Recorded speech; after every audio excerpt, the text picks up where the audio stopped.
Selamat hari Minggu sidang jemaat kekasih Tuhan, Shalom. Mari dengan hati yang penuh penyembahan di hadapan hadirat Tuhan, kita datang ke hadapan hadiratnya untuk kita menaikkan doa secara pribadi lewat saat teduh. Mari kita masuk dalam saat teduh.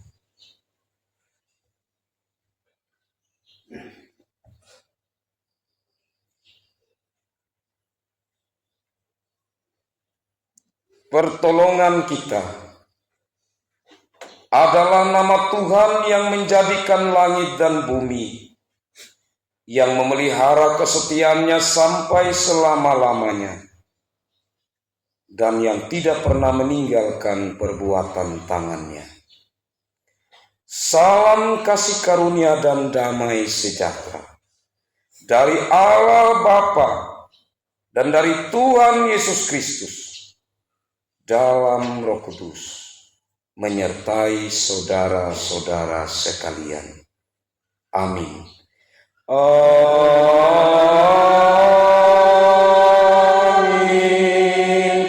Amin. Amin.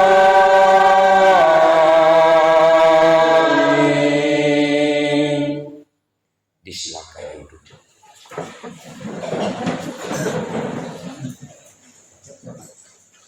Sidang jemaat kekasih Tuhan, sabda Tuhan yang membimbing kita dalam kebaktian ini dari kitab Wahyu pasal 4 ayat 8 bagian B. Wahyu pasal 4 ayat 8b. Demikian sabda Tuhan yang menjadi nats pembimbing ini. Kudus, kudus, kuduslah Tuhan Allah yang Maha Kuasa, yang sudah ada dan yang ada dan yang akan datang. Demikian nats pembimbing ini. Saya ajak kita meresponnya dengan menyanyikan Kidung Jemaat nomor 7 bait 1. Kidung Jemaat nomor 7 bait 1. Ya Tuhan, kami puji nama-Mu besar, dan kata-kata selanjutnya. Ya Tuhan, kami puji nama-Mu besar. Ya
sidang jemaat kekasih Tuhan, mari kita datang ke hadapan hadirat Tuhan.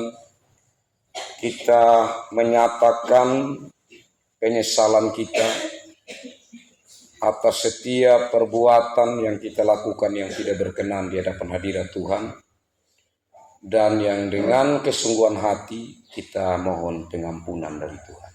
Kita berdoa.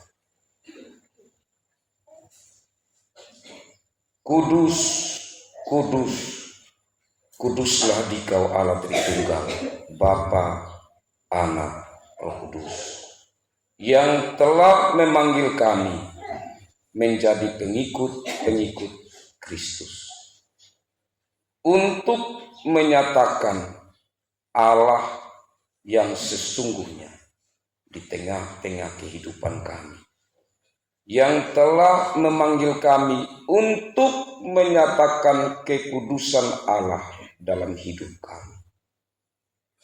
Saat ini dalam kesempatan yang Tuhan berikan bagi kami, untuk kami bersekutu bersama menyembah Tuhan, Allah yang kudus dan suci. Kami mau mengakui di hadapan hadirat-Mu ya Tuhan, sungguh kami tidak layak, sungguh tidak jarang kami melakukan hal-hal yang membuat kami jatuh, yang membuat kami tidak mampu memelihara kekudusan yang Tuhan inginkan untuk kami pertahankan dan kami jalani dalam hidup ini. Karena itu saat ini dengan penuh penyesalan dan malu, kami datang ke hadapan hadirat-Mu ya Tuhan. Kami mengakui semua keberadaan kami, anak-anak-Mu yang lemah dan terbatas ini. Dan kami mohon kasih pengampunan dari Tuhan. Karena Tuhan melihat hati kami. Sesungguhnya kami sungguh rindu untuk tetap memelihara perintah Tuhan dalam hidup kami. Ya Tuhan, kami mohon, ampunilah kami sehingga kami layak di hadapan hadirat-Mu, menyembah-Mu dalam roh dan kebenaran dan dalam kekudusan. Dan kami mohon pengampunan dalam Yesus Kristus, Tuhan, pelepas, penebus kami. Amin. Kekasih-kekasih Tuhan, saya ajak kita menyanyi Kidung Jemaat 242, baitnya yang kedua. Kidung Jemaat 242, bait 2, muliakan Raja Kasih dan kata-kata selanjutnya. Muliakan Raja Kasih yang menjadi penebus, yang membuat kita waris kerajaannya terus. Haleluya, puji Dia, anak domba yang kudus.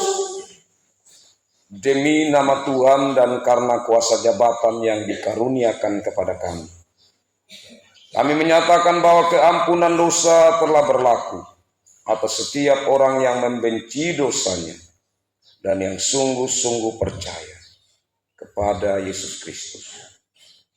Dengarlah firman Tuhan yang menjadi berita pengampunan bagi kita.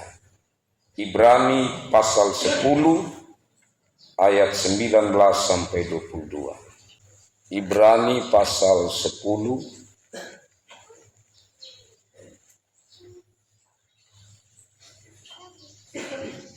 ayat 19 sampai ayat 22. Demikian bunyi sabda Tuhan yang menjadi berita pengampunan ini.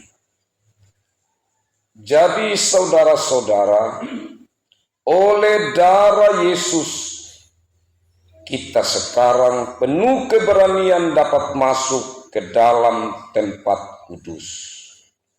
Karena Ia telah membuka jalan yang baru dan yang hidup bagi kita melalui tabir, yaitu dirinya sendiri, dan kita mempunyai seorang imam besar sebagai kepala rumah Allah. Karena itu, marilah kita menghadap Allah dengan hati yang tulus ikhlas dan keyakinan iman yang teguh. Oleh karena hati kita telah dibersihkan dari hati nurani yang jahat, dan tubuh kita telah dibasuh dengan air yang murni.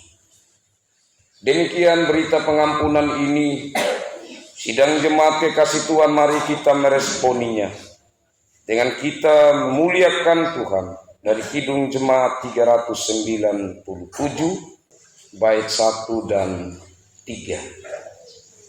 Terpuji Engkau Allah Maha Besar, dan kata-kata selanjutnya. Terpuji Engkau Allah Maha Besar, karena Yesus telah bangkit dan hidup kekal.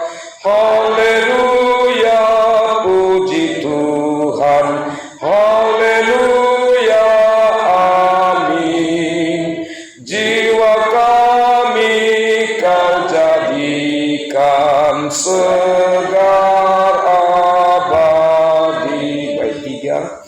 Dimuliakanlah Anak Domba Kudus yang mengorbankan diri jadi penebus.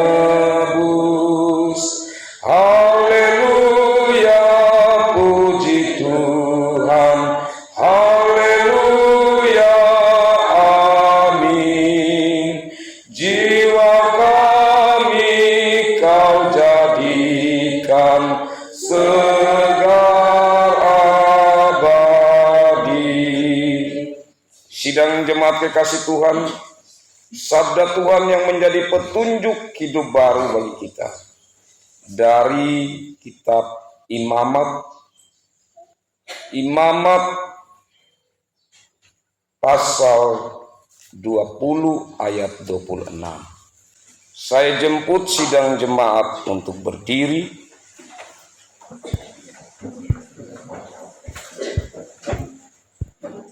Dan saya ajak kita bersama-sama membacakan sabda Tuhan yang menjadi petunjuk hidup baru ini. Sekali lagi, Imamat pasal 20 ayat 26. Kita membaca bersama-sama. Kita mulai 1, 2, 3. Kuduslah kamu bagiku, sebab aku ini Tuhan, kudus, dan aku telah memisahkan kamu dari bangsa-bangsa lain, supaya kamu menjadi milikku. Demikian sabda Tuhan yang menjadi petunjuk hidup baru ini. Saya ajak kita meresponinya dengan kita memuliakan Tuhan dari Kidung Jemaat 18. Kidung Jemaat nomor 18.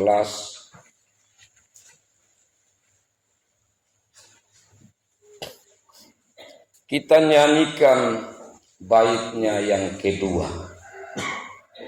Kidung Jemaat 18 bait 2. Allah hadir, sungguh hadir, dan kata-kata selanjutnya. Allah hadir, sungguh hadir di jemaatnya yang kudus. Biar kasih kurnianya menyegarkan kita terus. Dengan Roh Kudus ya Tuhan, umat-Mu berkatilah, baharui hati kami, curahkan dunia. Silakan duduk. Sidang jemaat kekasih Tuhan, kita masuk dalam pemberitaan sabda Tuhan di bagian liturgi kita. Firman Tuhan dari Injil Lukas pasal 4 ayat 31 sampai 37. Injil Lukas pasal 4 ayat 31 sampai 37. Sidang jemaat kekasih Tuhan, mari kita memohon campur tangan Tuhan dalam Roh Kudus lewat kita berdoa. Kita berdoa.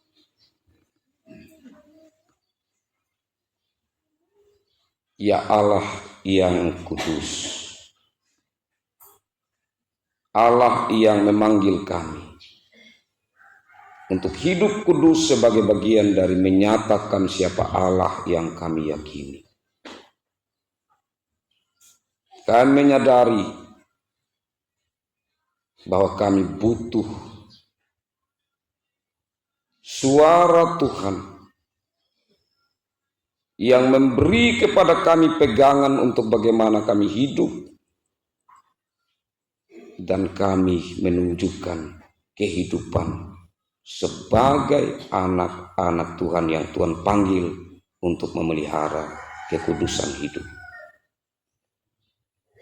Kami akan membaca, merenungkan firman-Mu ya Tuhan, untuk kami bersama-sama belajar.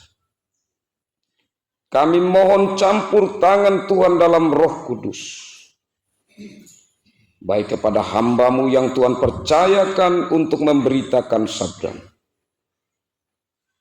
Biarlah Roh Kudus melingkupi, dan kiranya kami mohon Roh Kudus yang berbicara lewat hamba-Mu ini. Dan kami semua yang akan mendengar, merenungkan sabda-Mu, lembutkanlah hati kami. Dan kiranya Roh Kudus Tuhan yang berkarya, bekerjalah dalam akal kami, sehingga kami menempatkan firman Tuhan yang menjadi fokus, yang terutama dalam perenungan saat ini, dan yang mau takluk di dalam firman Tuhan. Mari Tuhan datang dan berfirman-Lah.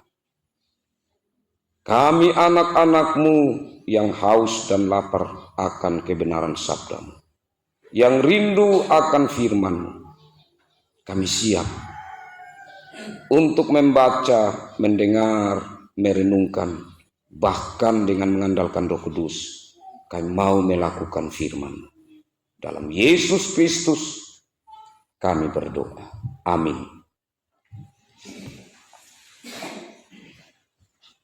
Kekasih-kekasih Tuhan, sekali lagi Injil Lukas pasal 4 ayat 31 sampai 37.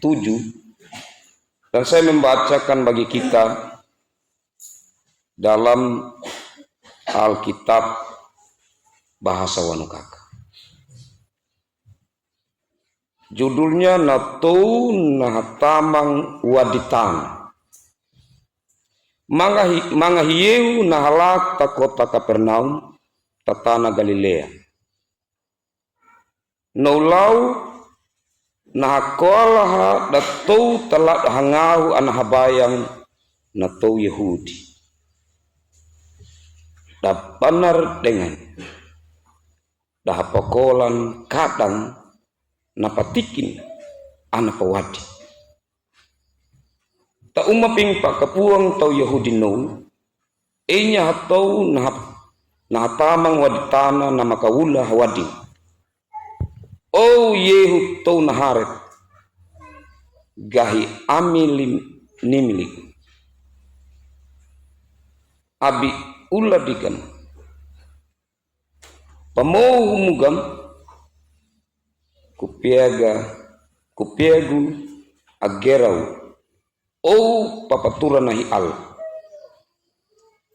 hiyeu hina kajokannya nawadtan kawanar mulung waling tatauya yaya kana waditana hina poahunya nataunou tahagada datauda manga hina lung waling tataunou yaka dana pamawila maya yaya ka ngaladuk datou hida kapara dengannya namanya himerawida ada penewi makulih mamadung ya napatikina napanewi na mapawadia ya kana kuwahtek napareha dawatana lohung yayak hita lohung manga maho arung nanyaka witina ki Yehu Talua dan Nuh. Demikian kekasih-kekasih Tuhan. Bagian bacaan firman Tuhan bagi kita, berbahagialah saya dan saudara yang selalu rindu membaca, merenungkan dan melakukan sabda Tuhan dalam hidup kita. Shalom. Kekasih-kekasih Tuhan, kalau Bapak Mama benar-benar memperhatikan bagian firman Tuhan yang dari Alkitab Bahasa Indonesia yang kita pegang dan dari yang saya bacakan, saya rasa ada yang kurang. Dan yang kurang itu sebenarnya hal yang penting. Mungkin saya kurang begitu mendalami tentang isi dari penerjemahan ini, tapi saya pikir kita melihat bersama-sama untuk kita sebentar mencermati. Itu khusus di ayat 34.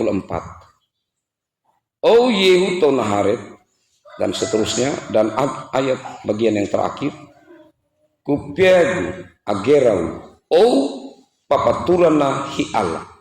Apa yang kurang di situ?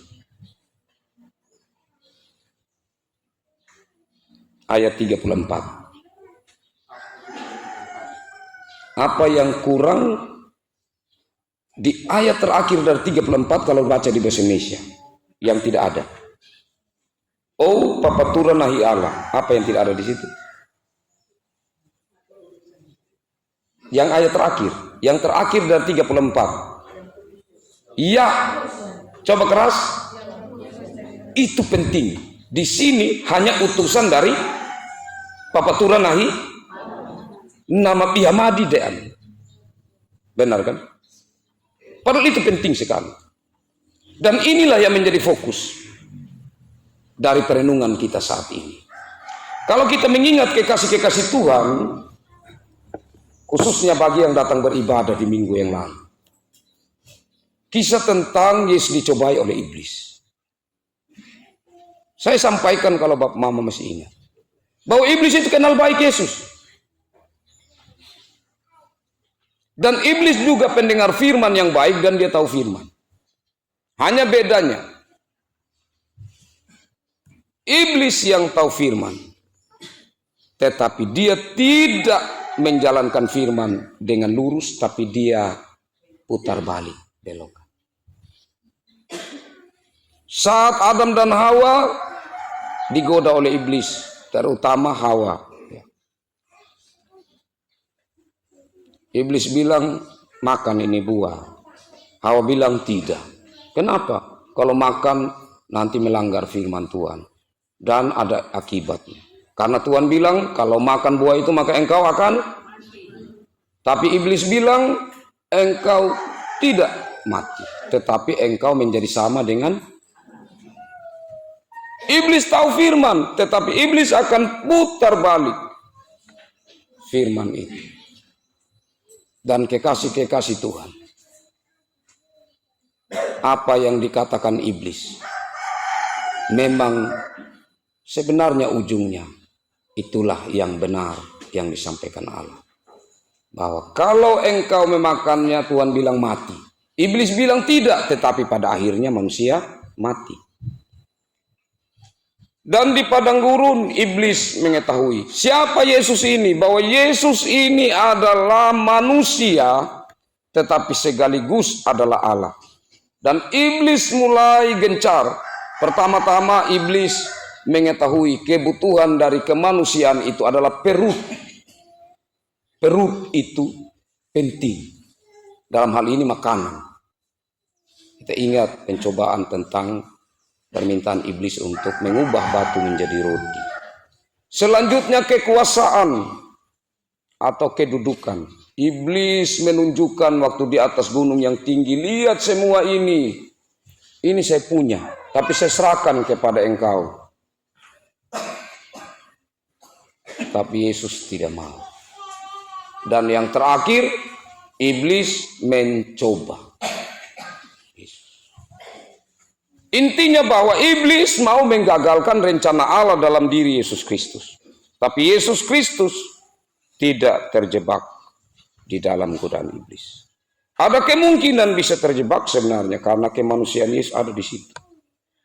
Dan kekasih-kekasih Tuhan ini mengingatkan kita bahwa di akhir khotbah kemarin, Yesus tetap berpegang pada firman Allah dengan misi pelayanan yang Allah berikan dalam hidupnya, dalam dirinya, sedangkan iblis dengan proyeknya atau dengan rencananya, ia juga memakai firman Allah untuk menggagalkan rencana Allah, tetapi tidak bisa.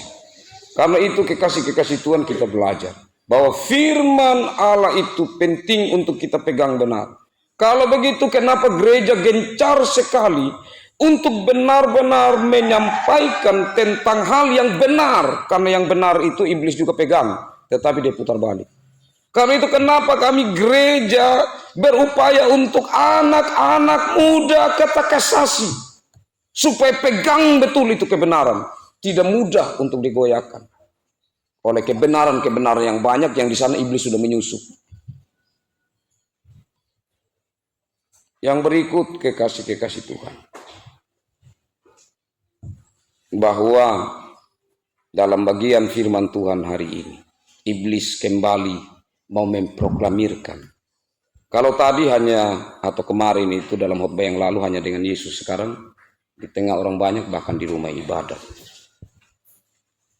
Mga Yehu nalak ta kota Kapernaum ta tanah Galilea, nolou na kolah atau talak hanga anak habayang to Yahudi. Jadi ini sinagoge. Jadi di hari istirahat orang Yahudi itu mereka biasanya berkumpul, ya, belajar hakola. Jadi belajar, kalau seperti sekarang katekisasi. Ya, itu untuk beberapa keluarga, ya, yang ada di tempat itu akan ada bangun sinagoge, dan Yesus hadir di sana. Dan kita dengar di sini orang-orang sangat heran, takjub akan perkataannya yang berkuasa. Panar dengannya, apa kola, kadang napetikin, anak pawadi. Jadi karena perkataannya penuh kuasa. Kita lanjut ayat 33. Tauma ping pakabuang to Yahudi nau di tempat perkumpulan orang Yahudi di tempat itu. Enya hatau na tamang watana nama kaulah wading. Ada seorang yang dirasuki oleh roh jahat yang berteriak keras. Kaulah wading. Oh Yehu tau naharet. Nah ini penting. Oh Yehu tau naharet. Engkau Yesus orang Nazaret. Menunjukkan bahwa iblis mengaku Yesus itu manusia. Itu pertama. Pengakuan tentang kemanusiaan Yesus itu diproklamirkan, disampaikan, dikonfirmasi oleh setan ini. Gai amin nimlik abi ulat igam pemuhumugam. Untuk apa engkau datang di sini? Apa urusanmu dengan kami di sini? Engkau mau membuat kami mati? Di sini iblis gemetar. Karena di sini dia juga tahu bahwa Yesus orang Nazaret, dia adalah yang datang dari Allah. Bahwa kuasa yang ada dalam diri Yesus itu iblis takluk di bawahnya. Membuat iblis gemetar. Membuat setan ini gemetar. Sehingga dia seperti protes dengan kehadiran Yesus di rumah ibadah itu. Dan disinilah ada pengakuan, dalam tanda kutip, pengakuan iman iblis. Kupien agerau, saya tahu siapa engkau. Oh papaturan nahi Allah, engkau yang diutus oleh Allah. Oh nampi hamadi, kalau kita tambah, engkau yang kudus, walim nahi Allah, yang datang dari Allah. Kekasih-kekasih Tuhan, ini pengakuan, dalam tanda kutip pengakuan iman dari iblis. Iblis tahu persis siapa Yesus itu. Bahwa Yesus datang dari Allah dan bukan sekedar datang dari Allah, tetapi dia yang kudus.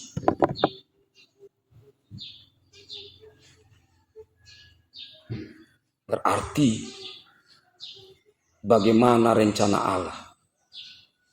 Itu iblis sudah mulai dengan jelas melihat. Allah yang kudus datang ke dalam dunia, lahir dari seorang perawan yang janinnya terbungkus dengan Roh Kudus. Tidak ada sama sekali hubungan dengan Maria. Tidak ada sama sekali hubungan dengan darah. Karena Yesus dibungkus oleh Roh Kudus. Karena dia adalah kudus. Ini pengakuan dari setan ini. Kekasih-kekasih Tuhan, dari hal ini kita belajar. Pertama, meskipun ini bukan yang terutama. Pertama, iblis itu tahu persis siapa Tuhan itu. Bahkan kalau saya mau bilang, untuk saat ini pun iblis bisa. Dia lebih tahu siapa Yesus dari saya dan Bapak Mama.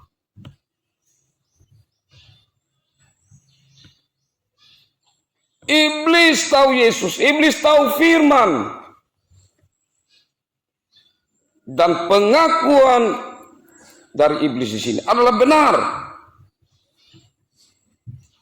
Tetapi kenapa Tuhan Yesus bilang begini? Hieu ayat 35. Hina kajokanya nawa di tanah. Kawanar. Kenapa Tuhan bilang diam? Seperti Tuhan bilang kau cukup sudah, jangan kau omong lagi. Stop. Kenapa? Padahal orang banyak belum tahu siapa Yesus yang adalah manusia dan juga Allah. Saat iblis menyampaikan itu, kenapa Yesus bilang dia diam? Padahal ini kemesiasannya yang harus diproklamasikan. Yang harus diumumkan untuk dunia tahu, khususnya konteks waktu itu, supaya orang kenal siapa betul Yesus ini. Kenapa Yesus bilang diam? Apakah karena iblis mulutnya tidak layak untuk mengakui siapa Yesus? Ataukah karena belum waktunya kemesiasan Yesus itu didengar? Kemesiasan Yesus itu dihayati. Kalau dalam kitab atau Injil Markus, Bapak Mama kekasih Tuhan, cara pandangnya agak berbeda dengan Injil Lukas. Kalau Injil Markus itu dia menekankan kemanusiaan Yesus. Dan sama sekali di situ Yesus membungkam siapapun, bukan saja iblis. Kalau kita baca kitab Markus dengan teliti, Yesus bungkam saat iblis menyatakan kemesiasan Yesus, keanak Allahan Yesus. Itu Yesus bungkam. Murid-murid salah satunya saat Yesus bertanya kepada murid-murid, menurut orang-orang siapakah aku ini? Murid-murid bilang, orang-orang bilang Elia. Orang-orang bilang Nabi yang bangkit kembali, Nabi Hanaduk yang sedulu-dulu bangun kembali. Yesus bilang, oh, oke, itu kata orang-orang yang kamu dengar. Sekarang menurut kamu sendiri siapa saya? Geranyo mangahituturi Petrus, salah satu murid Yesus yang luar biasa. Petrus mengatakan begini, bahwa engkau adalah Mesias, anak Allah. Oh Mehia, anan hi Allah. Kekasih-kekasih Tuhan. Setelah Petrus bilang begitu, Yesus bilang apa? Jangan ceritakan kepada siapapun. Dan masih seterusnya lagi, termasuk orang-orang banyak. Waktu Yesus sembuhkan, kemungkinan itu kalau saya tidak salah ingat, anak Yairus. Setelah Yesus bangkitkan dia, Orang-orang takjub. Orang-orang mulai bicara tentang kekuasaan Yesus, tapi Yesus larang. Jangan kamu ceritakan lagi. Di Injil Lukas kita temukan ini. Tetapi Injil Lukas berangkat dari cara pandang yang sedikit berbeda. Jadi Injil Lukas, kalau kita perhatikan dari sebelumnya, Yesus tidak terlalu ketat untuk orang-orang memproklamirkan tentang siapa dia. Kenapa? Kalau kita perhatikan, Yesus sendiri malah di ayat-ayat sebelumnya, Yesus juga masuk ke rumah ibadat. Tuhan Yesus mengajar ya di tempat Yesus ini lahir besar. Dan di sana Tuhan Yesus baca satu kitab yang mungkin khotbah beberapa minggu lalu, begitu. Terus Yesus bilang begini, setelah ya ada nubuat bahwa orang terpenjara akan dibebaskan, orang yang miskin akan dibebaskan, orang yang terbelenggu akan dilepaskan. Jadi setelah Yesus membaca kitab itu, Yesus bilang begini, genaplah firman ini. Orang-orang mulai lihat Yesus, kenapa ini? Dia bilang genap. Siapa dia? Mereka usir Yesus dan mau lempar Yesus di jurang. Kalau kita baca itu ada di ayat-ayat sebelumnya. Artinya Yesus sendiri mulai mengkonfirmasi, mulai menyatakan siapa dirinya sesungguhnya, kemesiasannya.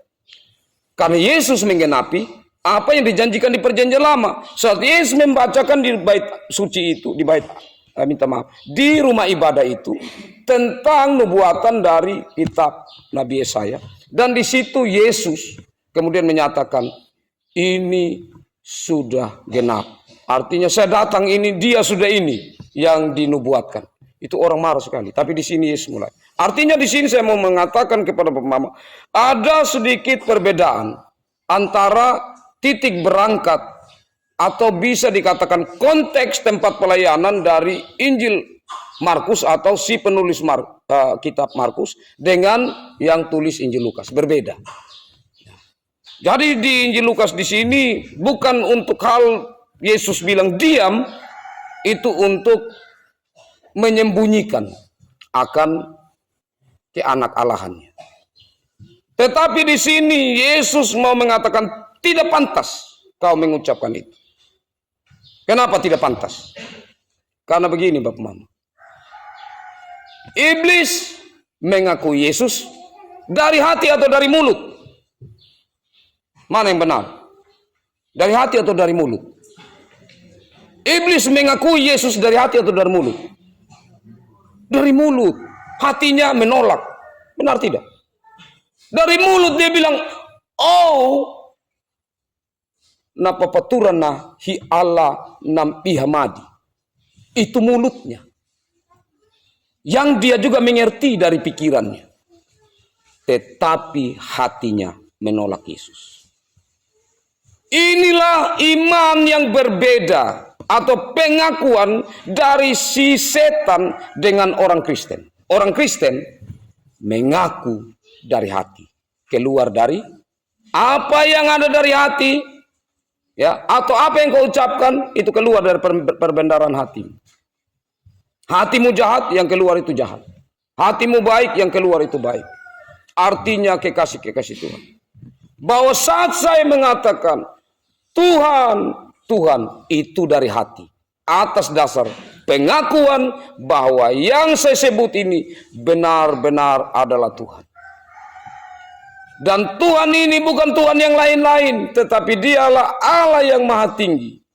Allah Bapa yang saya sembah dengan keyakinan dalam persekutuan dengan Yesus Kristus dan Roh Kudus. Itu bagian yang pertama. Hati dan mulut. Selanjutnya, bukan saja hati dan mulut, tetapi perbuatan.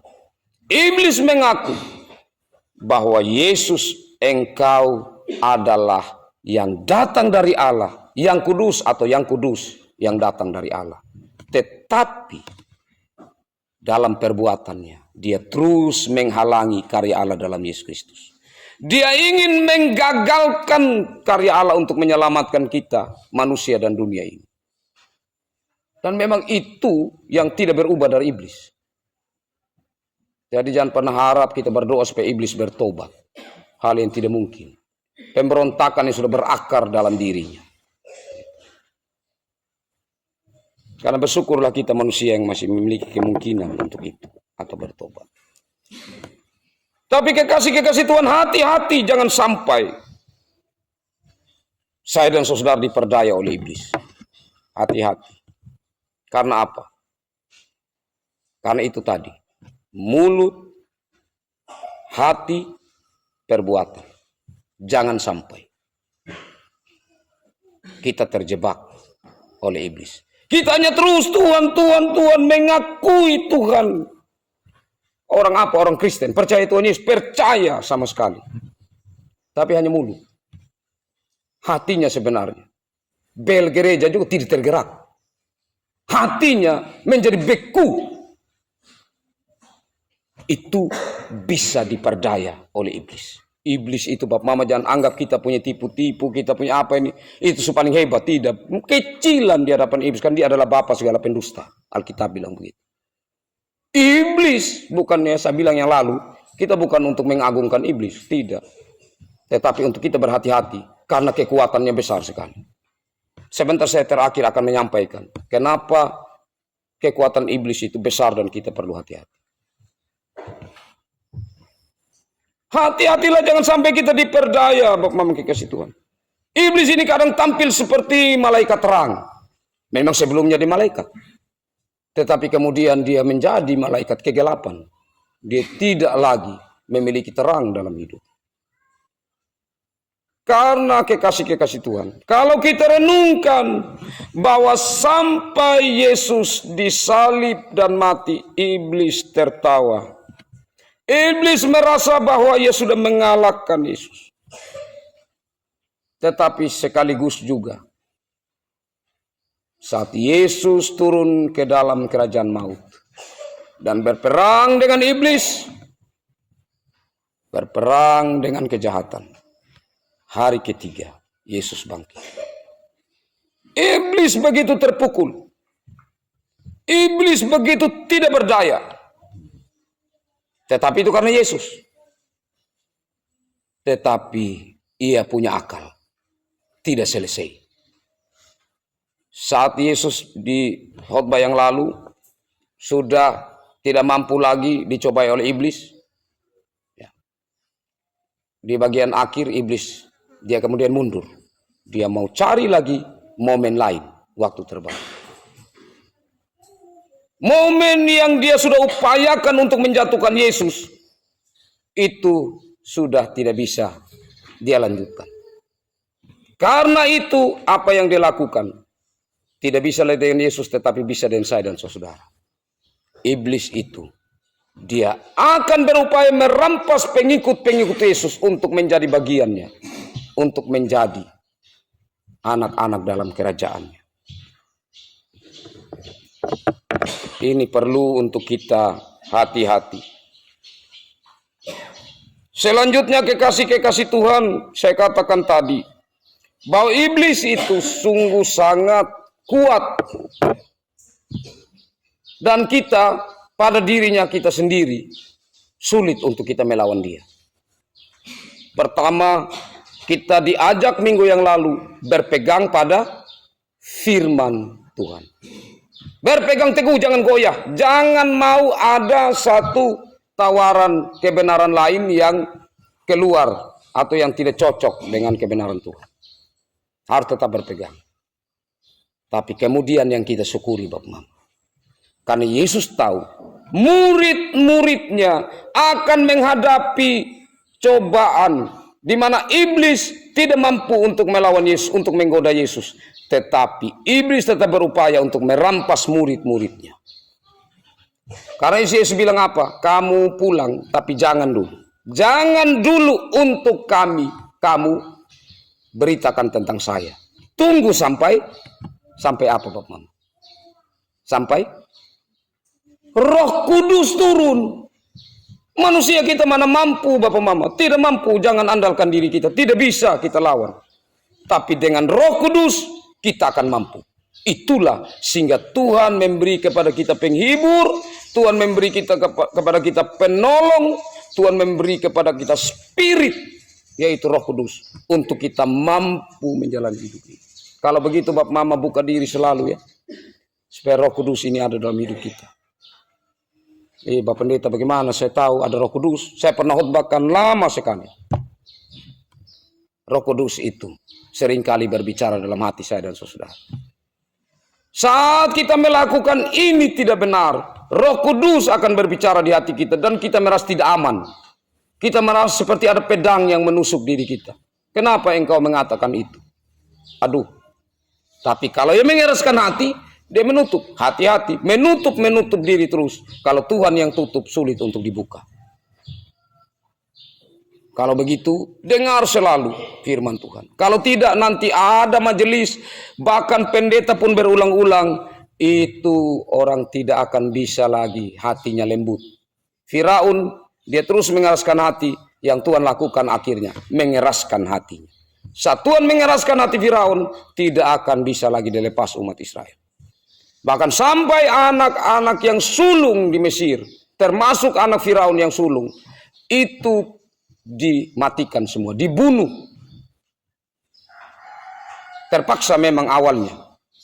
Firaun itu lepas bangsa Israel. Tapi itu sebenarnya bukan terpaksa juga ya. Karena waktu itu kan langsung orang-orang Israel ini langsung bangun jalan kan. Begitu. Waktu itu kan Firaun dan pasukannya masih kejar. Yang akhirnya mereka mati di tengah laut. Jadi Bapak Mama kekasih Tuhan, ini bukan menakut-nakuti ya. Tidak Bapak Mama. Tapi untuk kita secara serius merenungkan bahwa saat Tuhan bekerja dalam diri kita lewat Roh Kudus, lembutkanlah hati. Kalau berulang-ulang kali Roh Kudus berbicara, bisa bukan saja dari hati kita, tetapi Roh Kudus berbicara lewat orang-orang di sekitar kita, lewat pelayan Tuhan, lewat majelis jemaat, lewat saudara-saudara kita, lewat istri, bahkan mungkin lewat anak-anak atau orang yang tidak pernah kita kenal. Dia menyampaikan, itu bisa Roh Kudus yang mau menyampaikan bahwa ini harus dihindari atau hidupmu harus diperbaharui. Kekasih-kekasih Tuhan, itulah mengapa Roh Kudus itu penting sekali dalam hidup kita. Roh yang ada dalam diri Kristus kuat, pasti. Tapi waktu Yesus pergi ke padang gurun untuk di sana, khotbah yang lalu ya, akan dicobai oleh iblis. Siapa yang menggiring Yesus ke sana? Roh Kudus. Jangan lupa itu. Berarti peran Roh Kudus itu kalau dalam diri Yesus saja untuk karya penyelamatan Allah dengan kekuatan iblis yang luar biasa besar dengan berbagai tipu muslihatnya. Maka apalagi kita, manusia biasa ini, perlu selalu mengandalkan Roh Kudus. Dan Roh Kudus itulah yang akan menolong kita Bapak Mama kekasih Tuhan. Untuk kita semakin mengenal Yesus, sehingga dengan iman kita katakan Yesus adalah Tuhan. Tapi bukan saja dari mulut, dari hati. Dan bukan saja sebuah ungkapan iman. Bagaimana orang tahu bahwa saya dan saudara beriman? Karena kita mengucapkan, iman harus disertai dengan perbuatan. Karena dengan perbuatan, maka itu adalah buah yang menunjukkan saya dan saudara beriman kepada Yesus Kristus. Kalau begitu, biarlah kita secara serius merenungkan tentang pengakuan kita terhadap Yesus yang telah memanggil kita dan kita respon untuk mengikutinya. Kita benar-benar terus membangun hubungan yang mesra dengan Tuhan, untuk kita terus baca Alkitab, untuk kita terus berdoa, sehingga hati kita terus itu dipenuhi dengan kebenaran, dengan pengenalan akan Tuhan, dan dengan pertolongan Roh Kudus, di mana kita terus membuka diri kami untuk dituntun oleh Roh Kudus, maka kita mampu menghadapi berbagai tantangan-tantangan hidup ini, cobaan-cobaan hidup ini, bahkan izinan Tuhan saat Tuhan mengizinkan saya dan saudara menghadapi berbagai ujian-ujian hidup. Tuhan memberkati firman-Nya dan memberkati kita semua. Amin.